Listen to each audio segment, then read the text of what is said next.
crafty friends, it's Janine here.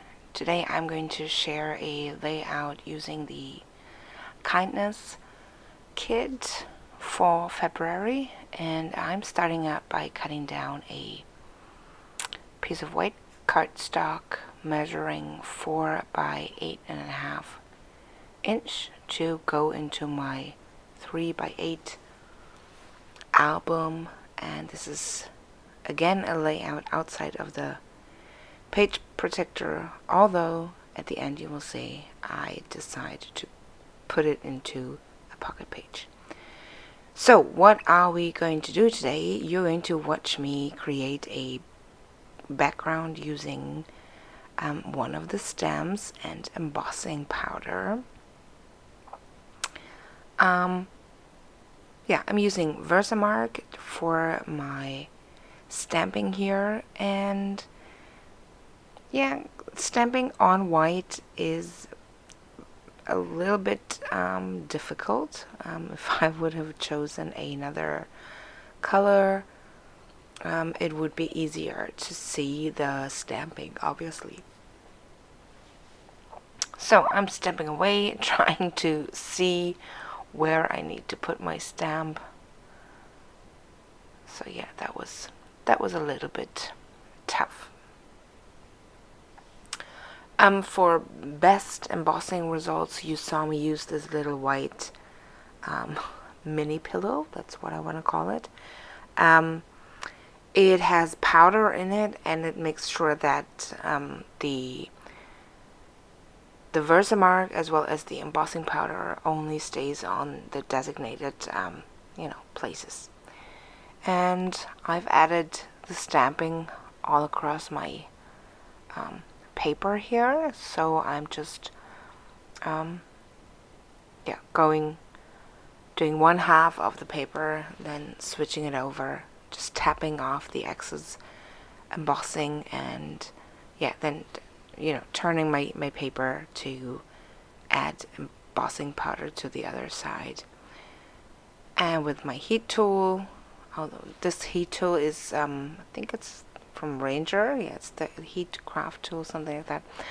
I've had it for 10 years. It's been working awesome, and what I really like about it, it's not noisy at all. So that's really, when I used to do mixed media videos like 10 years ago, that was perfect, to not have a noisy heat tool on camera. Yeah, just looking at my background there, my mat, I think I need to get a new one. That one looks pretty filthy. So there you go. This would look nice on its own as well, just white on white on a background, but I decided to play with my distress oxides a little bit. I have no idea what I'm doing. Really, I'm just playing. So, and I'm starting with the center and the lightest color, and I don't know about you, but in the end all the colors look the same. So I used Kitsch Flamingo. That was my starting color here, and then I continued with Worn Lipstick and finished it off with a Lumberjack Plaid. Yeah, I'm just using the same brushes. I'm cleaning them off before I use them. I don't think you need a brush for each and every single ink you have. I think if you keep them in a color palette brush, that's perfect. And I'm just wiping off my brush on a cloth, as you can see there. So, adding the last color. Again, I do not know what I'm doing. I'm not a blender at all, but I love to play, so it's all good. Making my own background here, that's kind of fun. Just looking at this now, I think it would have also been fun to use like red embossing powder instead of white. Yeah, to give it like a monochromatic look. So there I'm trying to blend a little bit more. And then I'm just going to wipe off the ink from my the embossed parts, because you know they resist the color. I took this photo of my son while he was watching TV, and we only had the TV on, so the quality is really bad. The photo's pretty grainy, but nevertheless I wanted to use it, especially for this layout. So I turned the photo into black and white, and printed out the photos three times. I think it's a fun effect, using foam tape for the photo that I wanted here at the center, or in the center, so that it pops up a little bit. Yeah, that's what you see right here. And now I can play around with the photos. Where do I want to put them? How do I want to angle them? And also where I'm going to put embellishments. And I've decided to go with another stamp from the stamp set, to add a little bit of details to what the photo was about.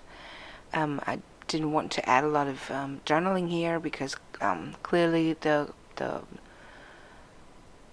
focus is on the black and white photos with the embossed background.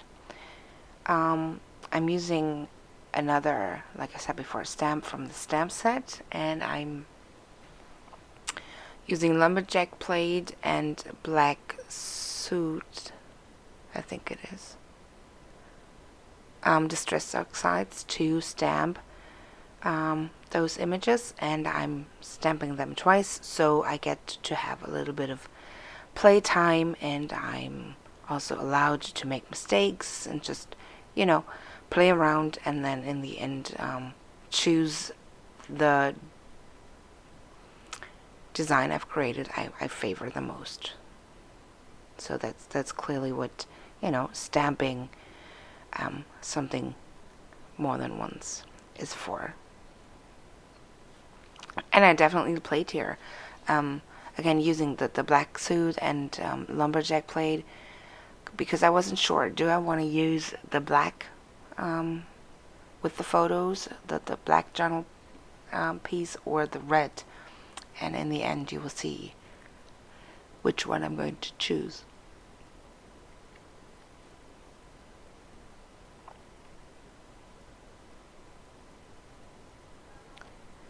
So first I started off just writing down the date, but I wasn't too happy with that, so I got, I think, 2 different kinds of stamps to just stamp the date without the year, because that would not fit. The year wouldn't fit, so I just stamped the day and the month, as you will see in just a little bit. Also trying to figure out what am I going to write into the little boxes. It's also clever to play around. And here you see me using, I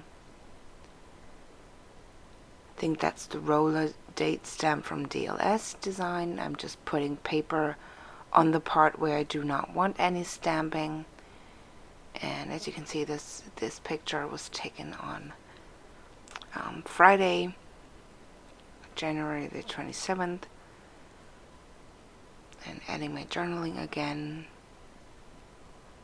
Switched that journaling from the first red little journaling box, and now I'm using another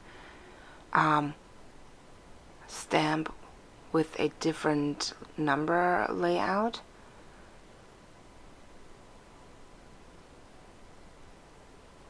So there the number is a little bit smaller or more together, closer together, but has dots after the number, like because it's a German stamp and we put dots everywhere. So yeah, playing around with the black version, doing a little misspelling there, so I have to use the second one as well.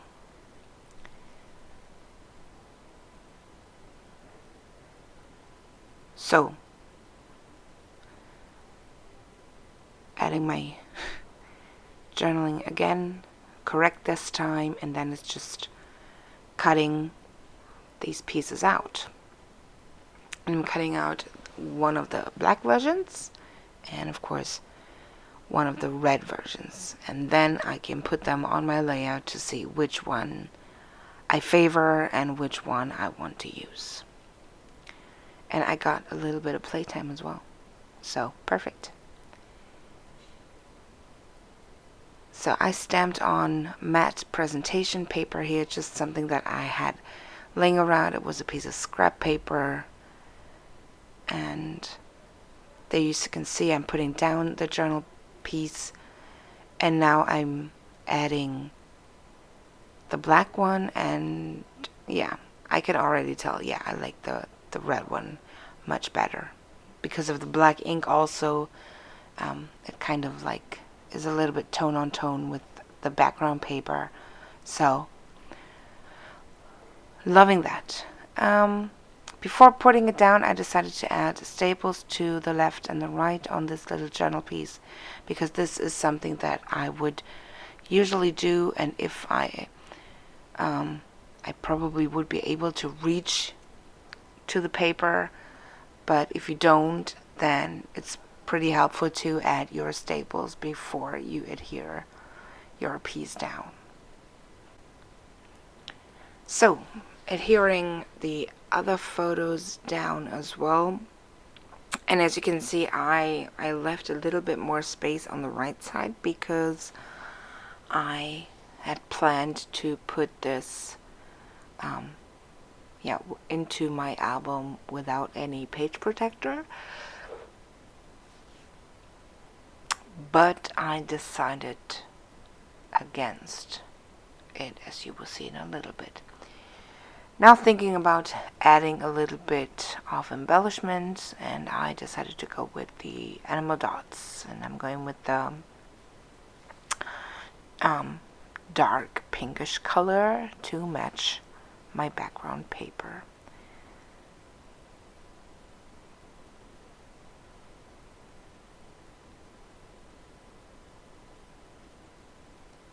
Yeah, and sometimes they're just a little bit small for my long nails, and sometimes they get lost. So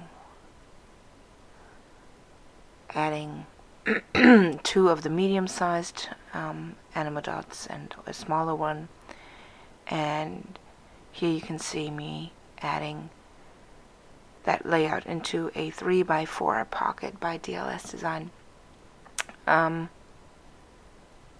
this time inside of the little page protector, not a layout outside. I really hope you enjoyed this little layout, got inspired to make your own backgrounds, and until then, see you next time. Bye bye.